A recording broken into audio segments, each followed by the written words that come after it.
ಸ್ವಾತಂತ್ರ್ಯ ದಿನದ ಸಿಹಿ ಹಂಚಿಕೆ ಪ್ರಹಸನ, ಪುರಸಭೆ ವಿರುದ್ಧ ವಾಟ್ಸ್ಆಪ್ ಗ್ರೂಪ್ಗಳಲ್ಲಿ ಸಾರ್ವಜನಿಕರ ಉಗ್ರ ಆಕ್ರೋಶ.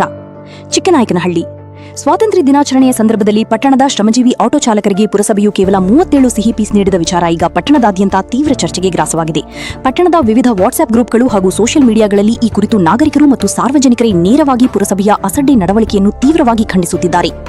ಪ್ರತಿದಿನ ಸಾರ್ವಜನಿಕರ ಸೇವೆಗಾಗಿ 15ಕ್ಕೂ ಹೆಚ್ಚು ನಿಲ್ದಾಣಗಳಲ್ಲಿ ಹಗಲು ರಾತ್ರಿ ಕಷ್ಟಪಡುವ ಸುಮಾರು 400 ಆಟೋ ಚಾಲಕರಿಗೆ ಕೇವಲ 37 ಸಿಹಿ ನೀಡಿರುವುದು ಚಾಲಕರಿಗೆ ಮಾಡಿದ ಅಪಮಾನವಲ್ಲ, ಇಡೀ ಶ್ರಮಜೀವಿ ವರ್ಗಕ್ಕೆ ಮಾಡಿದ ತಾರತಮ್ಯ ಎಂದು ಸಾರ್ವಜನಿಕರು ಆಕ್ರೋಶ ವ್ಯಕ್ತಪಡಿಸುತ್ತಿದ್ದಾರೆ. ವಾಟ್ಸ್ಆಪ್ ಗ್ರೂಪ್ಗಳಲ್ಲಿ ಸಾರ್ವಜನಿಕರು ಪ್ರಶ್ನಿಸುತ್ತಿರುವುದೇನು? ಯಾವ ಪುರುಷಾರ್ಥಕ್ಕೆ ಈ ಸಿಹಿ? 400 ಜನರಿದ್ದಲ್ಲಿ ಕೇವಲ 37 ಸಿಹಿ ಕೊಟ್ಟು ಪುರಸಭೆ ಸಾಧಿಸಿದ್ದಾದರೂ ಏನು?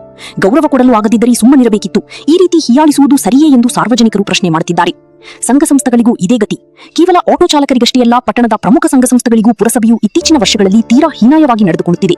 ಇದು ಪುರಸಭೆಯ ಆಡಳಿತದ ಅಸಡ್ಡೆಗೆ ಹಿಡಿದ ಕನ್ನಡಿ ಎಂದು ಸಾರ್ವಜನಿಕರು ಚಾಟಿ ಬೀಸಿದ್ದಾರೆ. ಕೊಡುವುದಿದ್ದರೆ ಗೌರವದಿಂದ ಕೊಡಿ, ಇಲ್ಲವೇ ನಿಲ್ಲಿಸಿ. ರಾಷ್ಟ್ರೀಯ ಹಬ್ಬದ ದಿನದಂದು ನಾಟಕೀಯವಾಗಿ ಇಂತಹ ಸಿಹಿ ಹಂಚುವ ಬದಲು ಸಂಪೂರ್ಣವಾಗಿ ನಿಲ್ಲಿಸುವುದೇ ಲೇಸು. ಶ್ರಮಜೀವಿಗಳ ಆತ್ಮಗೌರವದ ಜೊತೆ ಚೆಲ್ಲಾಟವಾಡುವುದನ್ನು ಪುರಸಭೆ ನಿಲ್ಲಿಸಬೇಕು ಎಂಬ ಮಾತುಗಳು ಪಟ್ಟಣದ ವಾಟ್ಸ್ಆಪ್ ಅಂಗಳದಲ್ಲಿ ಜೋರಾಗಿ ಕೇಳಿಬರುತ್ತಿವೆ.